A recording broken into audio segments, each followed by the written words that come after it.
What up, this is Rama Screen covering movies, TV, and entertainment. Here's my review of Michael Moore's latest documentary, Fahrenheit 11.9. Now, I'm not gonna do this review with jump cuts or edits or teleprompter, mainly because this is a busy week. This is the start of the LA Film Festival this week, and so I don't have a lot of time, but I want to make sure that I deliver this to you, my opinions of this documentary, before I head out to cover the LA Film Festival. So before I do that, I want to get this out of the way. So, all right, without further ado, I like this documentary. Okay, um, I'm a bit biased because I'm a big fan of Michael Moore, um, being a liberal and all. I was a fan of his previous films, Bowling for Columbine. I believe the other one is called Roger and Me. Of course, Fahrenheit 9/11 and Sicko. Sicko was a great one. Where to Invade Next. I watched Where to Invade Next, I think, twice. So each of those documentaries each of them has a mission, an agenda. And in this one, Fahrenheit 11.9, the agenda based is Donald Trump and Donald Trump's presidency. Um, the way to describe this whole docu, I want to use the late great Peter Finch's Howard Beale character saying in the movie Network, and that is, "I'm mad as hell, and I'm not gonna take this anymore." That's pretty much that's pretty much how you describe Fahrenheit 11.9. It's enlightening, it's informative, yes, but it also riles you up, gets you pissed off and upset.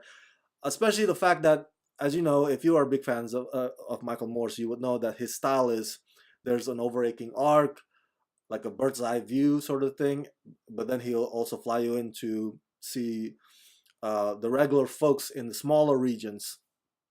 In this case, in this docu, those regions include Flint, Michigan, and of course Michael Moore's from Michigan, um, and Parkland, the Parkland shooting victims in Florida, with regards to the activism that comes after. So about 70% of Fahrenheit 11.9 is anti-Trump rah-rah, anti-Trump rah-rah. It's footage after footage after footage of Donald Trump being a shady businessman, Donald Trump, being creepy to his daughter, Donald Trump, all the sins of Donald Trump's. And the rest, or the parts that make up the rest of the movie or this documentary, is showing the corruption, to let you all know that this um, this systematic problem has been going on long before Trump came to power. So that's why the focus on Flint, Michigan is with Governor Rick Snyder. By the way, one of the things that Michael Moore often does in his movies, documentary movies, okay, is that he would pull a stunt. Like in Bowling for Columbine, I remember at the end of that one, he went to Charlton Heston's house, or mansion, I should say. Uh, in Fahrenheit 11.9, he went to Governor Rick Snyder's mansion. Governor Rick Snyder is the governor of Michigan, and Michael Moore shoots, kind of like shoots out pipe water from Flint, dirty water from Flint from a tanker onto the mansion. So there's something like that you could see from Michael Moore's films. Um, if there's one objection or maybe one criticism I have, I hear people say, well, maybe he should reel it in or less is more. I'm not so much about that. It's that, okay, let me just explain to you. There's a big segment in this film that's dedicated to comparing Donald Trump to Hitler, to Adolf Hitler. So there'll be instance of Donald Trump saying something, and then boom, there's a footage of Hitler saying something similar, suggesting that Donald Trump is, authoritarian dictatorship, same like Hitler. Be that as it may, you may think the same way as Michael Moore. It's like, oh my God, we have Hitler in the White House. The way I see it is Donald Trump is an idiot. Okay, Hitler was not an idiot. He was dangerous. He was evil, but he's not an idiot. Donald Trump does not have an ideology. He just goes for whatever that makes him look good because it's all about him. He's narcissistic. Hitler had an ideology. He had a set of evil principle that he was following through. It's like, oh, this is what he, because that's what he believed to be true. So I think there's a big difference between Trump and Hitler. You may disagree. So that segment, to me, is a bit far fetched. It's a bit fear mongering on Michael Moore's part, and I don't know if that's gonna do anybody any good. All right.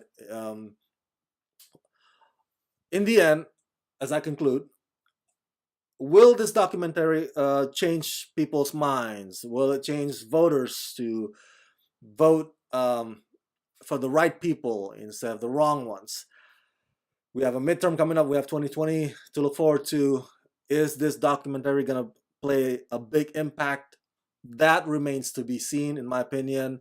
I do say this, though, that I'm not going to stand in the way of documentaries like this from being put out in theaters. Number one, because this is Michael Moore's way of channeling his frustration. He's a filmmaker. He's a documentarian. So he's mad as hell. So he's not going to go to the gym. He's going to go make a film. And that's fine. Just make sure that when you watch Fahrenheit 11/9, that you use your good judgment. All right. So you don't take it all in. Make sure you discern, because there, as I said earlier, there's parts that are informative. All right.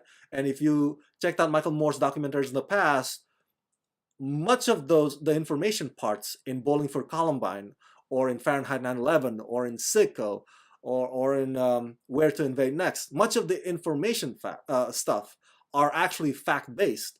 So arguments or counter arguments saying, oh, this is a conspiracy theory or propaganda, those arguments fall apart when you hold those fact-based information against them.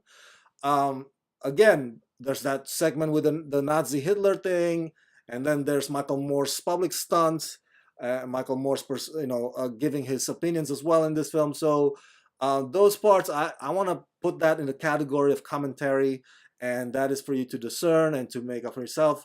There's some of them are fact-based and indisputable fact-based, and that one I think you can learn from, in my opinion.